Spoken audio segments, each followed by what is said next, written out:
আজকে আমি যে রেসিপিটি শেয়ার করব সেটি আপনারা বিকেলে চায়ের সাথে খেতে পারেন বা যখনই বাড়িতে পান্তা হবে সেই পান্তা ভাতের দিয়েও খেতে পারেন। তো চলুন আজকে আমি বানাবো আলুর পেঁয়াজি। সবার প্রথমে আমি আলুগুলো ভালো করে গ্রেট করে নিচ্ছি।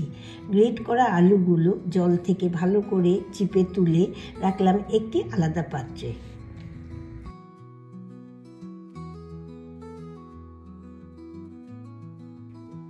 এবার চিপে রাখা আলুগুলো উপরে হলুদ গুঁড়ো, জিরে গুঁড়ো আর একটু আদা গ্রেট করে তাতে কুচনো পেঁয়াজ আর স্বাদ মতন নুন দিয়ে আর অল্প মতন চিলি ফ্লেক্স আর হাফ কাপ মতন ময়দা ছড়িয়ে আর 2টি ডিম ফাটিয়ে নিয়ে ভালো করে মেখে নিতে হবে।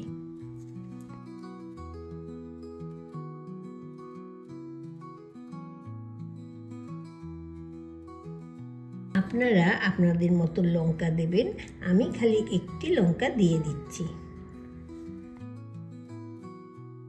তারপর কড়াইতে তেল গরম করে নিয়ে অল্প অল্প দলা করে তেলের মধ্যে ছেড়ে দিচ্ছি।